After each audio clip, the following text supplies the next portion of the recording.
آج میں آپ کو اللہ کے ایک نبی کا واقعہ سنانا چاہتا ہوں۔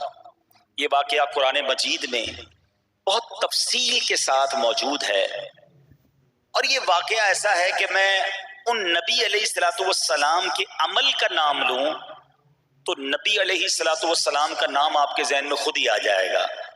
یعنی انہوں نے وہ عمل ایسا کیا کہ اب ان کے نام کے ساتھ وہ عمل ایک خاص ٹیگ بن گیا ہے۔ اور اگر میں اب عمل بتاتا ہوں، نام آپ خود بتائیں گے، اور ان کا عمل تھا کہ ان کے اندر کمال صبر تھا۔ اب یہ صبر کرنے والے نبی کون ہیں؟ صبر ایوب علیہ السلام۔ مشہور ہے دنیا میں کہ ایوب علیہ السلام کا جو صبر ہے وہ ضرب المثل بن گیا، وہ ایگزامپل بن گیا۔ صبر تو بہت سارے لوگوں نے دنیا میں کیا، مصیبتیں تو بہت سارے اللہ والوں پر آئیں، مگر حضرت ایوب علیہ الصلوۃ والسلام کو اس قدر کمال کا صبر جو ان کا تھا، تو کیا واقعہ ہے؟ تو آج مشکلیں ہیں، پریشانیاں ہیں، ٹینشن ہیں، لوگ جب پریشان ہوتے ہیں تو صبر کا دامن تھامنے کی بجائے نارملی بے صبری، شکوے اور شکایات کی طرف جاتے ہیں۔ تو زندگی میں جب بھی کوئی معاملہ آئے نا، ہمیں اللہ کے کلام کی طرف رجوع کرنا چاہیے، اللہ والوں کی سیرت کی طرف رجوع کرنا چاہیے، اور رب کریم کے جو منتخب ترین بندے ہیں، دنیا کے افضل ترین جو افراد ہیں، وہ انبیاء کرام علیہ الصلوۃ والسلام ہیں۔ تو ہمیں جب بھی کوئی پرابلم آئے، جب بھی کوئی مسئلہ درپیش ہو، پہلے دیکھیں اللہ والوں نے اس موقع پر کیا کیا تھا، قرآن کیا کہتا ہے، حدیث کیا کہتی ہے، تو پھر زندگی میں چیزیں آسان ہو جاتی ہیں۔ تو حضرت ایوب علیہ الصلوۃ والسلام کی سیرت کے بارے میں جانتے ہیں کہ آپ حضرت اسحاق علیہ الصلوۃ والسلام کی اولاد میں سے ہیں، اور ان کی والدہ حضرت لوط علیہ الصلوۃ والسلام کے خاندان سے ہیں۔ اللہ تعالیٰ نے آپ کو ہر طرح کی نعمت سے نوازا تھا۔ آپ حسن و صورت والے بھی تھے، یعنی آپ کو اللہ پاک نے بہت خوبصورت بھی بنایا تھا، اور اللہ کریم نے مال بھی بہت دیا، اولاد نے بھی کثرت دی، یعنی ویل آف لائف تھی، خوبصورتی بھی ہے، مال بھی ہے، اولاد بھی ہے۔ اچھا، پھر ظاہر مال تھا تو گھر بھی تھے، جانور بھی تھے۔ اس زمانے میں جو ویلتھ ہوتی تھی، جو پیسہ ہوتا تھا، وہ جانوروں کی صورت میں ہوتا تھا۔ آج کل لوگ گاڑیاں رکھتے ہیں، سونا زیورات رکھتے ہیں، اس زمانے میں جانور ہوتے تھے۔ بلکہ اب بھی اگر پاکستان کے بھی آپ انٹیریئر کے ایریا میں چلے جائیں، گاؤں گوٹھ میں جائیں، تو لوگ اپنا مال و دولت سے جانور ہی خرید رہے ہوتے ہیں۔ ان کے نزدیک یہی ان کا جو ہے وہ جو بھی ان کا کاروبار ہوتا ہے اور مال ہوتا ہے۔ اب آپ پر امتحان آیا، آزمائش آئی، اور وہ آزمائش کیسے آئی کہ پہلے آپ کا مکان گرا، اور خاندان کے جتنے افراد تھے اور آپ کے بیٹے تھے، جتنے بھی آپ کے بیٹے تھے نا، وہ سب اس مکان کے تلے دب کر انتقال کر گئے۔ اللہ اکبر! آپ کو آ کر خبر دی جاتی گئی کہ حضور آپ کا مکان گر گیا ہے، آپ کے بچے دب گئے اور دب کر ان کا انتقال ہو گیا ہے۔ آپ فرماتے تھے میرا کیا ہے، جس کا تھا اس نے لے لیا، جب تک اس نے مجھے دے رکھا تھا وہ میرے پاس تھا، جب اس نے چاہا اس نے واپس لے لیا، اسی نے دیا تھا نا۔ تھوڑی دیر بعد خبر آئی کہ آپ کے جتنے جانور تھے، ہزارہا اونٹ تھے، بکریاں تھی، ریوڑ کے ریوڑ تھے، سارے جانور جو ہیں وہ مر گئے۔ کسی نے آ کر کہا کہ اب آپ کی جتنی دولت تھی، جتنے جانور تھے، وہ بھی مر گئے۔ سبحان اللہ! آپ اللہ کا شکر بجا لاتے، کہتے یا اللہ، جو رب کا تھا اس نے واپس لے لیا، اسی کا تھا، جتنی دیر چاہا میرے پاس رہا، واپس لے لیا اس نے۔ میں اپنے رب کی رضا پر راضی، میں اس امتحان پر راضی ہوں۔ اللہ اکبر! اب کیا ہوا کہ آپ کی تمام کھیتیاں اور جو باغات تھے، بہت بڑی زمینیں تھی، بڑے بڑے کھیت تھے، وہ بھی سارے کے سارے برباد ہو گئے۔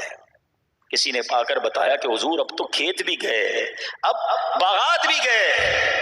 آپ نے فرمایا کہ جس کا تھا اس نے لے لیا، میں اس کی رضا پر راضی ہوں۔ جب تک میرے پاس تھا وہ میرے پاس تھا، اب رب نے واپس لینا چاہا تو اس نے لے لیا۔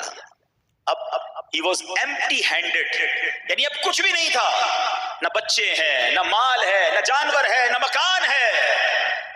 مگر حضرت ایوب علیہ السلام کی زبان پر پھر بھی شکر ہے، اب بھی بھی شکر ہے، شکوہ نہیں ہے کہ اللہ میں تیری رضا پر راضی ہوں، لیکن ابھی امتحان ختم نہ ہوا تھا۔ اور اس امتحان کے پیچھے بعض مفسرین نے ایک اور قول بھی نقل کیا کہ شیطان نے حضرت ایوب علیہ السلام کو دیکھ کر اللہ کی بارگاہ میں کہا کہ مولا یہ تیرا بندہ اس لیے تیرا شکر گزار ہے کہ تو نے اسے بڑا نوازا ہے، بڑا مال دیا ہے، اولاد دی ہے، گھر دیا ہے۔ اب رب کریم نے حضرت ایوب پر امتحان بھیجا تاکہ پتہ چلے کہ میرے نیک بندے امتحان کے بعد بھی صبر کرتے ہیں۔ لیکن اب سب چلا گیا نا، تو شیطان نے کہا کہ ابھی جان تو باقی ہے نا، صحت تو باقی ہے، اللہ اکبر۔ مزید آزمائش آئی اور یہ ہوا کہ آپ کو بیمار کر دیا گیا، مبارک جسم پر بڑے بڑے آبلے پڑ گئے، پھوڑے جس کو کہتے وہ پڑ گئے۔ اس حال میں آپ کے سارے دوست بھی آپ کو چھوڑ کے چلے گئے۔ آج کل ویسے بھی حال ایسا ہی ہے جناب، جب تک پیسہ ہے، شہرت ہے، آپ کے پاس کوئی مال ہے تو آس پاس بہت سارے لوگ ہوتے ہیں، مگر جب یہ سب چیزیں چلی جائیں نا تو بعض اوقات ایسی کنڈیشن میں اپنے اور پرائیوں کی جانچ بھی ہو جاتی ہے کہ اب کون کھڑا ہے۔ دوستی مال کے لیے تھی، دوستی شہرت کے لیے تھی، دوستی منصب کے لیے تھی، یا کسی کی ذات سے واقعی خالص دوستی تھی؟ اب کیا ہوا؟ آپ کے سارے رشتہ دار، سارے دوست بھی دور چلے گئے، سوائے آپ کی فرما بردار زوجہ تھی جن کا نام تھا رحمت بن افراہیم، اور یہ حضرت یوسف علیہ السلام کی پوتی بھی تھی، اللہ کے نبی کی آل سے تھی، وہ آپ کی خدمت کرتی رہی۔ اب جسم پر پھوڑے ہیں، آبلے ہیں، ایک بیوی ہے، نہ پیسہ ہے، نہ مال ہے، نہ بچے ہیں، واٹ ایور جو تھا سب ختم، مگر زبان ہے کہ اس پر پھر بھی اللہ کا ذکر جاری ہے، پھر بھی شکر جاری ہے، پھر بھی صبر ہے۔ بات کرنا آسان ہے جناب، مشکل آئے اور صبر کرے بندہ، اصل امتحان یہ ہے۔ زباں پر شکوے رنجو علم لایا نہیں کرتے، زباں پر شکوے رنجو علم لایا نہیں کرتے، نبی کے نام لیوا غم سے گھبرایا نہیں کرتے۔ ہم میں سے کسی پر ایسی آزمائش نہیں آئی نا، چھوٹی موٹی آزمائشیں تو آتی رہیں گی۔ ایک بات یاد رکھنا، یہ زندگی کی جو گاڑی ہے نا، یہ مسائل کے پہیوں پر ہی چلتی ہے۔ ہمیں بعض اوقات کسی کی گاڑی، کسی کا مکان، کسی کا خوبصورت چہرہ، کسی کی مسکراہٹ دیکھ کر لگتا ہے یار یہ تو دنیا کا سب سے سخی آدمی ہے۔ ایسا نہیں، تو یہ نہ سمجھے کہ سارا جہان جناب سخی ہے اور میں اکیلا دکھی ہوں، ایسا نہیں ہوتا، بلکہ ہر اس جہاں میں تقریباً ہر بندہ ایسا ہوتا ہے جس کے ساتھ کوئی نہ کوئی دکھ لگا ہوا ہوتا ہے، کوئی نہ کوئی پریشانی ہے، کسی کو مال کی پریشانی، کسی کو روزگار کی پریشانی، کسی کو بیماری لگی ہے، کسی کو اور ٹینشن ہے۔ تو یہ کبھی بھی نہ سوچے کہ میں زندگی گزاروں گا اور کوئی ٹینشن نہیں آئے گی، تیار رہو امتحان کے لیے، امتحان ضرور آنا۔ اب کمال یہ ہے کہ اس امتحان میں پاس کون ہوتا ہے۔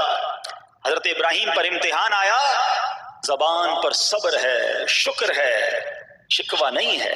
اب کیا ہوا کہ آپ کا سال ہاں سال تک یہ محال رہا، یہ 2-4 مہینے کا پرابلم نہیں تھا، کئی سال تک آپ بیمار رہے، آپ کی زوجہ جو ہے وہ خدمت کرتی رہی۔ اچھا یہاں ایک غلط فہمی دور کر دوں کہ کچھ لوگ یہ کہتے ہیں، یہ کتابوں میں پتہ نہیں کچھ کتابوں میں لکھ دیا گیا کہ حضرت ایوب علیہ السلام کو معاذ اللہ کوڑ کی بیماری ہو گئی تھی۔ ایسا بالکل نہیں تھا، کوڑ کی بیماری نہیں ہوئی تھی، بلکہ نہ کوڑ ہوا نہ جزام ہوا، آپ کو جسم پر پھوڑے پھنسیاں جن کو کہتے ہیں آبلے نکل آئے تھے، کیونکہ کوڑ کی بیماری وہ ہوتی ہے کہ جس سے لوگ نفرت یا حقارت کرتے ہیں۔ اللہ کے کسی بھی نبی کو کبھی بھی کوئی ایسی بیماری نہیں ہوئی جس کی وجہ سے لوگ اس سے حقارت یا نفرت کریں یا دور بھاگیں۔